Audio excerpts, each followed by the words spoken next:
Hello, my dear student. Welcome to the Oriental IT Center. আজি তোমালোকক class কৰিম ৱাৰ্ডপেড chapter number 1। তো আজি ৱাৰ্ডপেডৰ প্ৰথম ক্লাছ হ'ব। তোমালোকে ভিডিঅ'টো কমপ্লিট চাবা যাতে তোমালোকৰ ক্লিয়াৰকৈ বুজি পোৱা, আৰু যদি কিবা বুজি পোৱাত অসুবিধা হয় তেতিয়াহ'লে আমাৰ দিয়া কণ্টেক্ট নাম্বাৰত যোগাযোগ কৰিবা। ব'লা আমি স্ক্ৰীনলৈ যাওঁ। আমি ৱাৰ্ডপেড চেপ্টাৰ নম্বৰ 1। হয়, এতিয়া আমি ৱাৰ্ডপেড টিউটৰিয়েলটোৰ এটা নোট উলিয়াইছোঁ। ৱাৰ্ডপেড টিউটৰিয়েলছৰ নোটটো তোমালোকক আমি ডিছক্ৰিপশ্যনত শ্বেয়াৰ কৰি দিম। তোমালোকে এইটো ডাউনলোড কৰি ল'বা। ডাউনলোড কৰি লোৱাৰ পিছত তোমালোকে গোটেইখিনি বস্তু ইয়াতে পাবা। তো এতিয়া ৱাৰ্ডপেডটো চিম্পলি কি? ৱাৰ্ডপেড হৈছে এটা simple text editor application that comes with the Windows. Actually, Windows ৱাৰ্ডপেডটো অট'মেটিকলি আহি যায়। আৰু এইটোত আমি কি কৰিব পাৰি? It allows to create, edit and format text documents. বিভিন্ন ধৰণৰ ডকুমেণ্ট আমি এডিট কৰিব পাৰোঁ, ফৰ্মেট কৰিব পাৰোঁ থ্ৰু দ্য ৱাৰ্ডপেড।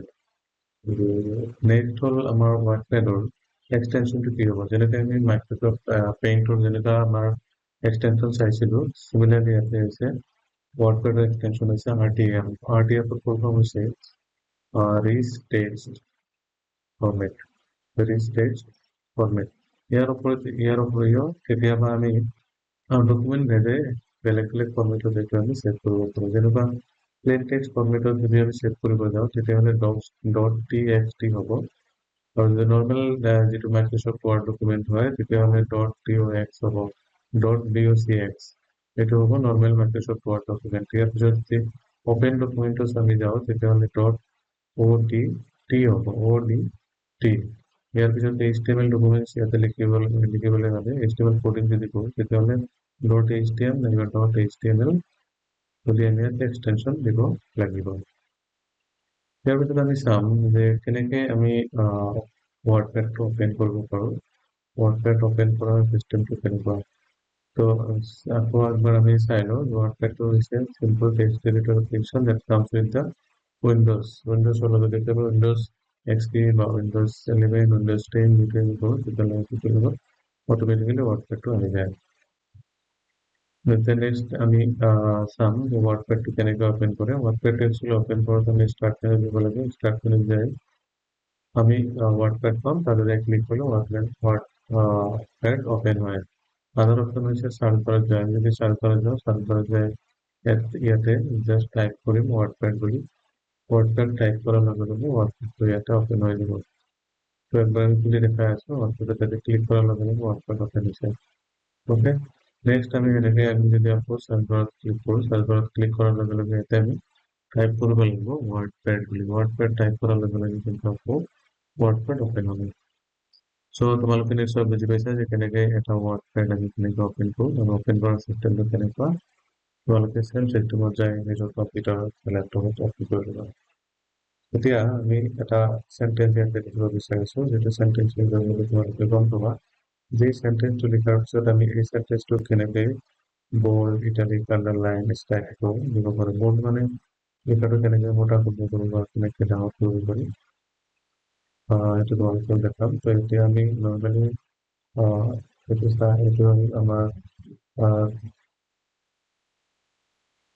এইটো হ'ল আমাৰ কি কয় মাৰ্জিন। এইটো মাৰ্জিনত মাৰ্জিন থাকে বাই ডিফল্ট ওৱান ইঞ্চ থাকে। এইফালে 1 ইঞ্চ থাকে, ইফালে 1 ইঞ্চ থাকে। এই মাৰ্জিনটোত আমি বাই ডিফল্ট যেতিয়াই আমি অপেন কৰিম তেতিয়া 1 ইঞ্চ থাকিব। মাৰ্জিন কম বেছি কৰিব পাৰোঁ, নেক্সট ভিডিঅ'ত আমি দেখাম। এতিয়া আমি চিলেক্ট কৰিলোঁ। চিলেক্ট কৰাৰ পিছত কিন্তু আমি চাব লাগিব যে বোল্ড, যদি আমি বোল্ড কৰিব বিচাৰোঁ জাষ্ট বিত ক্লিক কৰিলে এইটো বোল্ড হৈ যাব। নেক্সট আইত ক্লিক কৰিলে ইটালিক চাইজ হৈ যাব।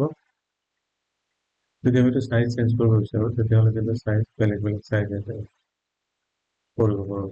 লাষ্টলৈকে আমাৰ ইয়াতে শ্ব' কৰিব 72 লৈকে। কিন্তু ইয়াৰ বেছি হ'লে চাইজটো দিব পাৰোঁ। বহুত দূৰলৈকে চাইজটো আমি দিব পাৰোঁ। তোমালোকৰ ইচ্ছা, তোমালোকে যিমান কৰিব বিচাৰা তেনেকৈ কৰিব পাৰিবা। আমি ইয়ালৈকে চাইজ ট্ৰাই কৰি আছোঁ, চাওঁ কিমান দূৰলৈকে যায়। চাইজটো নিশ্চয় তোমালোকে চালা কিমান দূৰ আমি চাইজ কৰিব পাৰি, কাৰণ কি ইমান চাইজ আমাৰ কেতিয়াবা দৰকাৰ নহ'ব।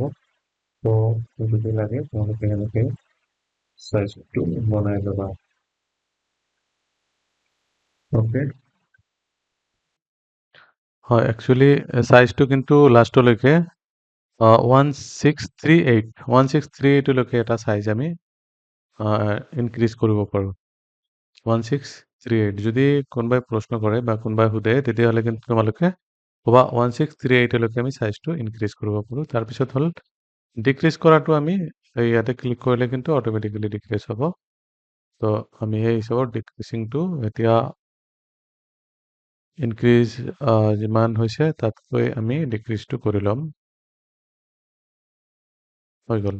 তো এতিয়া আমাৰ আগৰ যিখিনি কৰিছিলোঁ আমি সেই মতে আমি কৰি লৈছোঁ ইয়াতে চাইজটো দিছোঁ 24। তাৰপিছত আমি বোল্ড কৰিছিলোঁ, ইটালিক কৰিছিলোঁ। বোল্ড আৰু ইটালিক কৰাৰ পিছত আমি এতিয়া একবাৰ আণ্ডাৰলাইন কৰি চাওঁ যে আণ্ডাৰলাইন কৰিলে কেনেকুৱা হয়। এতিয়া আণ্ডাৰলাইনটো আমি কৰিলোঁ, আণ্ডাৰলাইন কৰি আকৌ আণ্ডাৰলাইনটো আমি গুচাই দিলোঁ। গুচাই দিয়াৰ পিছত আমি চাব লাগিব যে কালাৰ কেনেকৈ দিয়ে, অৰ্থাৎ চাইজ, কালাৰ আৰু লগতে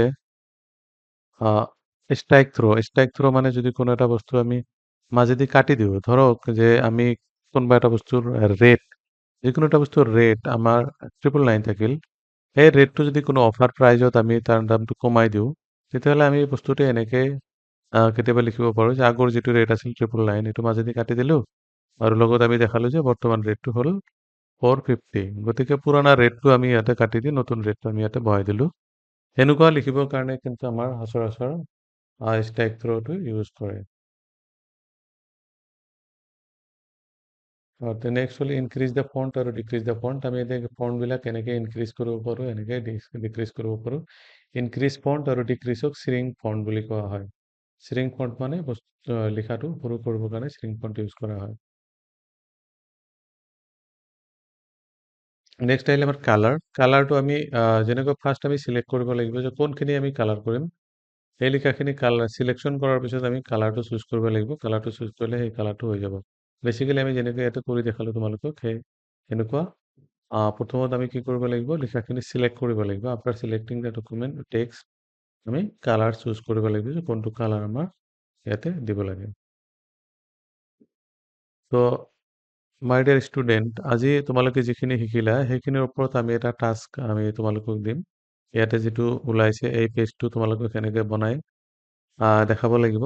এই পেজটো বনাই তোমালোকে আমাৰ হোৱাটছএপ নম্বৰত হোৱাটছএপ কৰি দিবা। যদি কোনোবাই বনাওঁতে প্ৰব্লেম পাইছে বা কিবা সুধিব লগা আছে তেতিয়াহ'লে আমাৰ হোৱাটছএপৰ যোগেদি নাইবা আমাক কল কৰিলে আমি বস্তুটো শিকাই দিম বা আমি কৰি দিয়াৰ চেষ্টা কৰিম। চ' থেংক ইউ ফৰ ৱাচিং দিছ ভিডিঅ'।